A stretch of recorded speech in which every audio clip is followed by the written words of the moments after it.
Okay, Amy Ferguson, welcome back to New Ireland TV. You're standing as a candidate in the West Tyrone election for the Socialist Party. Would you like to just take a moment to just lay out your platform and what you're presenting to the voters? For sure. So I'm Amy. I'm 24 years old, and like a lot of young people, all I've known throughout my adult life, throughout my teenage life, is constant crisis. So when I first started high school, we were hit with the economic recession, which obviously hit like my family and lots of families really hard. Then went to university, got loads of student debt just to come out the other end with very limited job prospects, and now we're looking at climate crisis, ecological collapse, the cost of living, war, and it's just clear that there's always something to be worried about. There's always some sort of crisis that capitalism is perpetuating as well. Look at the last couple of years, we've seen heightening sectarian tensions in Northern Ireland too. And we just, as the Socialist Party, just say this is absolutely not good enough. You know, the wealth in society is there for everyone to have a comfortable life. The problem is that the wealth there isn't actually used in the best interest of society. It sits in tax havens and the bank accounts of the richest people in society, who then benefit off us being divided along sectarian lines, race, like black and white workers, keeping them divided too, you know, and that's the main problem. So our platform is to say that actually working class people need to come together. We all have shared problems right now, and we can find a shared solution when we actually fight on these issues. So that's our main platform in a couple of sentences. Fantastic, yeah. So basically you're trying to find a new equivalence with the distribution of wealth. Would that be fair? Yeah, exactly. And it's not even exclusively the distribution of wealth. We have to look fundamentally at how society functions, you know. At the minute, who makes the decisions? You know, normal people, yeah, we get a say in elections every few years. But look at the likes of Bezos, look at the likes of Elon Musk, the richest people in society. The sway they have on our economy, you know, they determine fundamentally how like economics is run. You know, whilst we're having an ecological crisis, you see BP, Shell still being left to run on business as usual, profiting off oil that hasn't even left the ground yet, because they're left to do that because how government is run, how politics is run, lets them do what they want. They have their own say. Whereas, actually, imagine if those companies were brought under control by the workers in them, but also by general society, we could actually take that wealth, that massive wealth, and think, what's actually important here? Is it bank accounts of the super rich, or is it building homes? Is it making sure everyone has livable wages?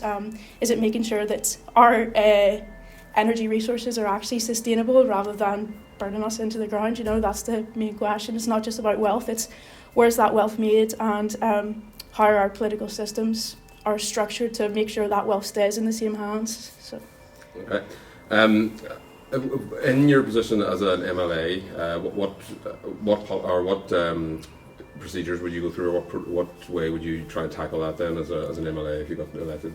Yeah, well, I suppose the main thing that's lacking in the Assembly right now is just a voice for workers, for ordinary working class communities. I mean, look at the Assembly at the minute. There's like a insane stat that's like the amount of MLAs who are actually landlords, who obviously, when you have a load of landlords in your government, who are they going to be looking out for? It's not people who are struggling to make rent, because they're the ones who are taking our rent.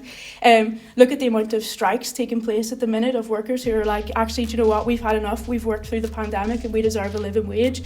They're taking those steps to actually deal with that, and the storming parties are pretending they can't see or hear them, you know. And I think that's the main thing, is that like, it's not just about individuals in Stormont making a change, it's about those people actually assisting a huge amount of working class people who are already in struggle and fighting on these issues, and actually elevating those voices, giving them a platform and stuff like that, you know. One of the things that people are probably going to ask is the fact that you're probably going to be the youngest candidate in West Tyrone. Mm-hmm. So how can you say to electors you have the experience to actually take forward a platform like this? Yeah, I mean, I might be the youngest person running for election, but I'm certainly not the only 24-year-old in West Tyrone, you know. Yeah, I am young. I might not have the same life experience as a lot of people, but at the same time, as I said, like, it's my experience that has drawn me to want to get involved in politics, want to actually change things, because it's young people's and everyone else's lives that have been dominated by this sectarian bickering of the DUP and Sinn Féin that benefits nobody. We are allowed a right to actually challenge that. It's been young people who have been fighting on so many issues over the pandemic, like climate change, like Black Lives Matter. It's young people like Greta Thunberg, like the school student strike Friday for Futures movement that unleashed, that actually put the question of climate, which is an existential threat facing everyone, on the agenda. So I think, I'm kind of fed up of like the patronising voice of, oh, but you're not married for 30 years with 3 kids, so how can you know about politics, when it's like, actually people my age are suffering as well, incredibly low wages, low job prospects. Look at how many young people are leaving this island because there's nothing here for them. And I would encourage actually more young people should get involved in politics. More young people should get active and mobilising in their communities on the issues that affect us. Okay, yeah. At my count, the last time I checked, in this constituency, there's going to be 3 socialist candidates standing. There's 5 seats available. Do you think that's an ideal position for the electorate to face? Having 3 candidates who are all going for the socialist side of the vote. I mean, I think. It's always the question, it's like, why are all the socialists running against each other? I mean, I'll just ask, so I assume you mean us and People for Profit, and also... well, there's also the Irish Republican Socialist Party. Okay. We've got a candidate in Strabane. I haven't got in contact with him yet, but okay. But it's in the party name, etc. So 100%. Okay. I mean, the main question is, again, like, first of all, I mean, why should it be that it's only the sectarian parties can field as many candidates as they want, and people who are in opposition to that sort of narrative, people who are in opposition to the idea that we should just suck it up and deal with it, why should we always have to be the ones that have to say, actually, no, we're going to step aside for this one? I suppose, like, there are, like myself, I would work with people, like the Socialist Party would work with People for Profit quite a lot. Obviously, we have a shared platform in the Dáil. We do work together on a lot of campaigns. Carol, who you spoke to already, we work together through Omagh Pride, stuff like that, And we are always willing to work together on issues that aren't like problems that we agree we need to campaign on. But I suppose there are differences in the Socialist Party and the other 2 candidates standing. I think that's mostly on the question of how we actually fundamentally challenge sectarianism and the sectarian system. A huge part of the Socialist Party's politics, a huge part of what differs us from other socialist parties, is that we think that a genuinely cross-community solution of working class people from both sides of the communities coming together is going to be the only way we change anything in Northern Irish society, in Ireland as a whole. But the problem is, with other organisations, with other socialist organisations on the island, whilst they say that, when you look at like the issues they actually, the positions they actually take on, like contested problems, contested, the big questions like parades, like bonfires, you know what I'm getting at. It usually tends to be based actually not on bringing these communities together to come up with democratic solutions. It's not on bringing these communities together to talk to each other over their shared interests. It's usually based on either one side of the community or the other. It's always based on, largely, socialism in Northern Ireland, unfortunately, is equated with nationalism for this reason, because there is that nervousness to actually try to understand and reflect upon, the aspirations and concerns of both sides of the community. I think that's the main question that differs us. So some of the local issues that have come up, or that should be up in the election, that aren't really getting as much traction, I don't think, is things like the gold mine in Dalradain. So Dalradain claim that they're going to bring jobs to the area, and your party, I think, wants to get more employment in general. Is that correct? Yeah. So how do you equate that, the potential for new jobs with the potential damage to the environment that a gold mine might bring? Yeah. So I think first of all we have to look at the fact. Well, it is just objectively the case that a gold mine in the Sperrins will be disastrous for the local environment. It'll be disastrous for agriculture, for also tourism as well. Destroying and area of like natural outstanding beauty. That's a travesty. But that's also look at what like Dalradian is also proposing in terms of jobs. You know, they've taken out, paying so much money in ads to say we're going to bring hundreds of jobs to the local area, but when you actually look at, like, I can't remember exactly the numbers now, but when I think Cameo broke it down, like the number of actual permanent jobs was so low, it was something like 12 permanent jobs, and these permanent jobs, once you know the main mine has already been dug and stuff like that, aren't really realistically going to be jobs that are going to benefit the local community. It's going to be specialists brought in from internationally, you know. So I think the question of the jobs Dalradian actually offers is, first of all, exaggerated. But secondly, just because we say no to Dalradian because of the environmental impact that has, that doesn't mean there's no other solutions for jobs in the area. I mean, what we're talking about now in terms of the amount of work that needs to be put in to actually meet the demands of the climate crisis is so huge. The amount of work we have to put into actually developing and building green infrastructure, sustainable public transport, housing for people, that's a lot of work to be done, and that could be a lot of good, green, sustainable, well-paying jobs with union access, I'd say, as well, so that they are actually democratically run by the workers there. You know, I think the question of putting environment versus employability is just a completely false narrative, when actually what we have to do to meet the demands of our climate is so huge that there could be probably more work than what we can deal with currently, you know. I would actually say, for instance, like this hasn't just been a question that's new. Like, this isn't just a unique question to Tyrone. I mean, look at when Harland and Wolff, who created, they had contracts building navy ships and stuff like that, and when they were threatened with the closure of the shipyard and the loss of their jobs, they said, well, why not build renewable energies? Why not build renewable infrastructure? We know how to do it, let's do it. And I think those kind of solutions are exactly what we need. At the minute, the A5 road is still being handled up, even though there was money made available for it nearly 20 years ago, and you know, when the trains were replaced, it was 50 years ago. What is your opinion on that in regards to the holds up and you know, if you built a big road, it wouldn't necessarily mean more exhaust fumes, etc. Yeah, I mean, the Socialist Party, we agree that there needs to be rapid upgrading of the A5, but I think also in the bigger picture, as you're saying, in terms of the question of exhaust and stuff like that, is when we look at the long-term planning, upgrading the road isn't the main thing. We do need to start talking about properly funded, free, accessible, frequent public transport, like buses, and like the re-expansion of the railway services to the northwest. They're incredibly important, because I mean, even when you look at it from aside from the huge positive impact that would have on the environment, there's like studies that have been shown the different like impacts that different types of traffic have, different types of transport have on like investment and bodies in the local area. I mean, upgrading the road to Belfast, upgrading the road from the main cities is going to drive people to the main cities, you know. Whereas if we upgrade the links that people actually have with the northwest, like I'm from Belfast and I've just moved out here and I'm loving it, you know, but it is difficult as a young person to do anything. But if we have those, if you know that actually I could get a bus home, I could get a train to my friend's house, I could get a train somewhere close, that's going to keep people in the area, that's going to be a source of investment, it's going to mean young people stay, they don't leave, you know. So those are the big questions as well when we're talking about this. There's a lot of dereliction of land in the town especially, but also in the wider sort of constituency. Would you have any suggestions of what we could do about that?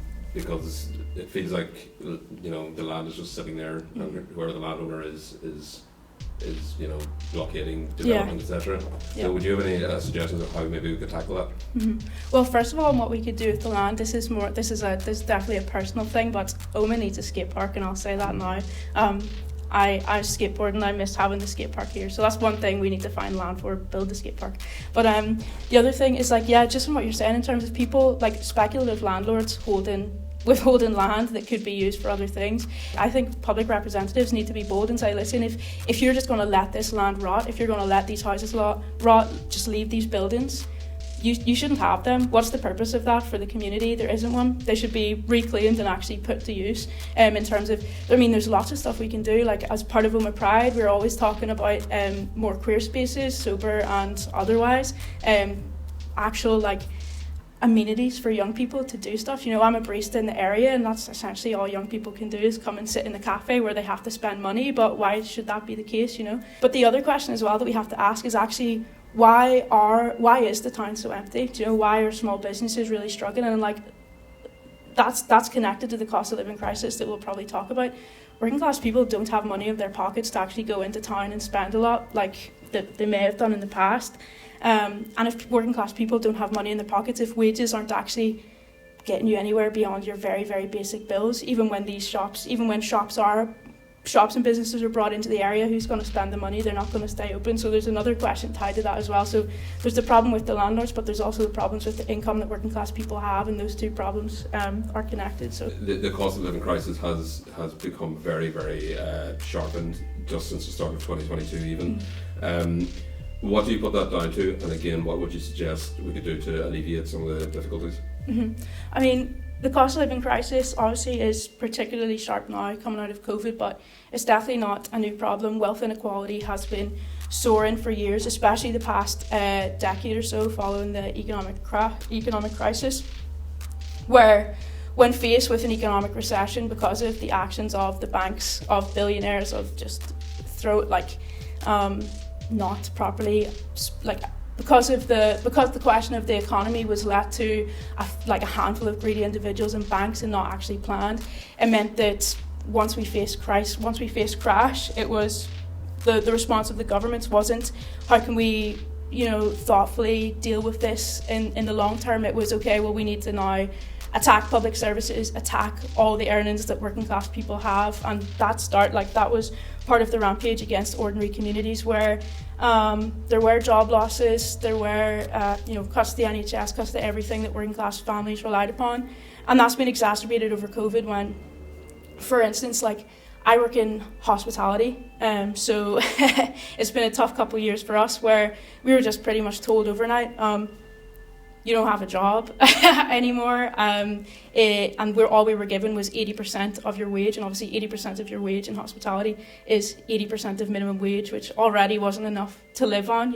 and again, that wasn't inevitable. That was a question of political will, because as I said, the money is there in society. Look at the billionaires in Ireland. I think I saw a news article yesterday that there's the billionaires in Ireland, like 5 billionaires in Ireland, have like £60 billion between them. What are they doing with that money when there's people out in the streets? There's people really struggling to meet rent. This has actually been a long-term issue. It's not inevitable it's not an inevitable outcome. It is the political will. The people in governments, both in Stormont, in the Dáil and in Westminster, all fundamentally, their main interests aren't with working class people. They're with the businesses and the commerce boards that actually fund them.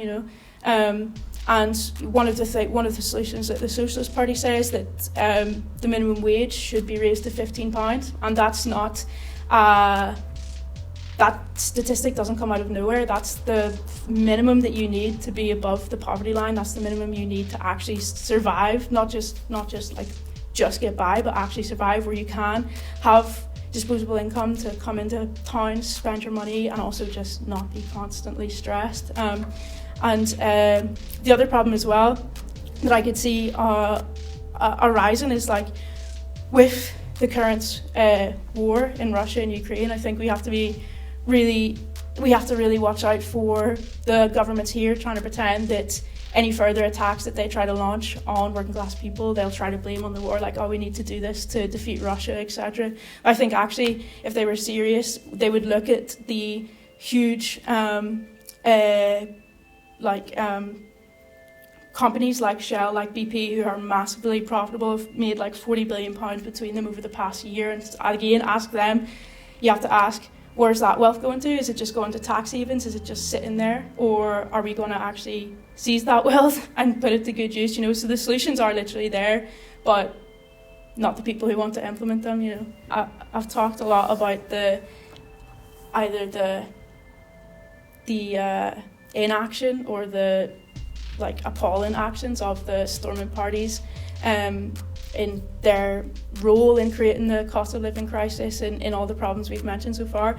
But just to contrast that, I do want to say, I mean, I'm a member of Unite the Union, I'm a trade unionist. I would just like to say, whilst that's happening, on the one hand, we shouldn't feel like there's no solution, but actually we've seen so many workers take strike action recently to deal with these problems, like the education authority workers, both with Unite, but also the education welfare officers with NIPSA. TransLink have now voted to strike. There's been a huge plethora of workers, and I think it's just worth noting how inspirational these people have been. There's been groups of workers who have won like 10+% pay rises. That's incredible, and I think we just applaud them. And when we're talking about who's actually going to change society right now, we have to look at these people who are already organising and who are already taking the fight and take real inspiration from them. So I just wanted to shout them out, really. It's the main thing. Yeah, so what is your message directly to the electorate then? Directly to the electorate, okay. Yeah. I would say it's time to just reject the constant sectarian bickering of the main storming parties. We see every election they'll pull out green and orange issues, they'll point the finger at each other, getting us pointing the finger at each other, but then look at their actual actions within Stormont. They'll then all of a sudden become unified when it comes to attacking the NHS, slowly privatising the NHS, attacking a whole other abundance of social services, as well as taking absolutely zero action to deal with the housing crisis and stuff like that. So whilst they're bickering over the green and orange issues, they're unified in attacking working class people, and we need to be unified in our response to saying actually enough's enough and we deserve better and we can win better when we try, as I said, that those strikers have shown. So that's my main message. Obviously we're standing here today in solidarity with Afghan people fleeing the disaster currently taking place there. We also should send solidarity to the victims and survivors of the horrific 9/11 attacks 20 years ago as well. Now let's be clear, the Al-Qaeda and the Taliban are the Frankenstein's monster of US imperialism, who funded, armed and trained them when it suited their interests. Both sides of that coin are the enemies of women, workers and the oppressed across the world. The 9/11 attacks gave the Bush administration the pretext to put their plans into effect for the new American century, with the support of the British government and others. They aim to assert their dominance across the globe, leading to devastation, suffering and millions of deaths in Afghanistan, Iraq and elsewhere. After 20 years and over $2 trillion spent, US has withdrawn from Afghanistan, only to be replaced by the same Taliban that they went in to remove. What an indictment on the lack of progress they delivered for Afghanistan people. Yet plenty of profit was made for the warmongers. The return of the Taliban represents a major blow for the rights of women, of religious minorities and of the poor in Afghanistan. And we salute those brave Afghans who stood up to protest against the Taliban despite their reactionary policies and despite the threat of death. Those fleeing the regime are not our enemies, they're our brothers and sisters. We must demand that the governments who are complicit in the invasion in Afghanistan must open their doors to these refugees and provide them with all the resources that they need. This includes the British government, but also the Irish government, who allowed US warplanes to pass through Shannon. The cost in taking in and supporting Afghan refugees should not be footed by ordinary working class people already struggling to make their ends meet. It should be paid for by the arms companies and others who profiteered off these wars in Afghan and Iraq, and that would not even begin to pay back the debts that they owe humanity. So I just want to take a moment to say we should celebrate how far we've came as a community. To think that we now have pride not just in cities but in rural towns and communities is such a testament to the positive change in societal attitudes over recent time. We've achieved so much over the past few years. We won the long fought for battle for marriage equality and adoption rights. We won the lifting on the ban of gay and bisexual men giving blood, which was a lingering remnant from the AIDS crisis and the resultant homophobic fear-mongering. We won reproductive rights, allowing pregnant people the right to choose, and as Harvey Milk put it, rights are only won by those who make their voices heard.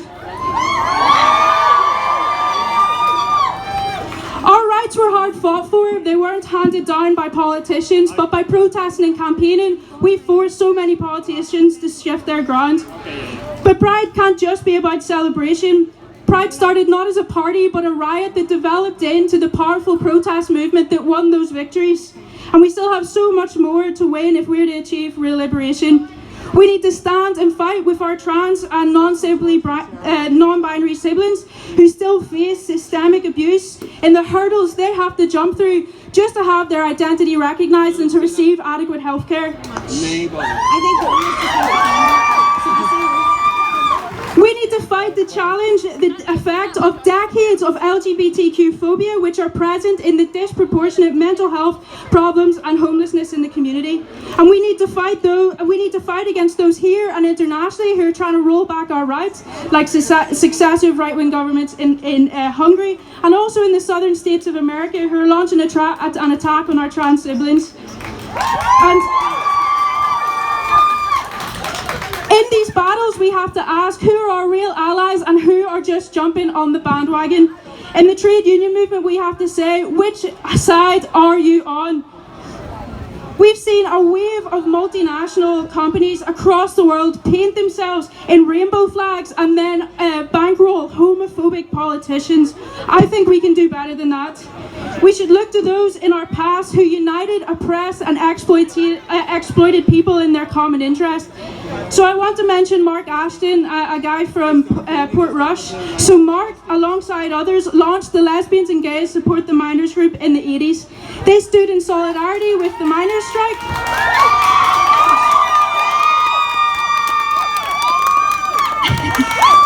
So they stood in solidarity with striking miners, and in doing so, they helped challenge the prejudices in many rural mining communities. So much so that the miners' union actually ended up helping the challenge against Thatcher's LGBTQ phobic laws. More recently, we've seen another example of where LGBT activists and workers can come together and struggle. So when Harland and Wolff shipyard workers occupied their factory to save their jobs, they put a pride flag up in their gates.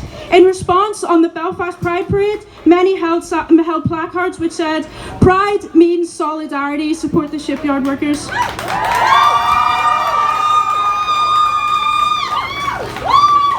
And that is how we build a different society. When we stand together to fight, we can end the line of oppression and narratives of division that the capitalist system so dearly relies upon. Thank you.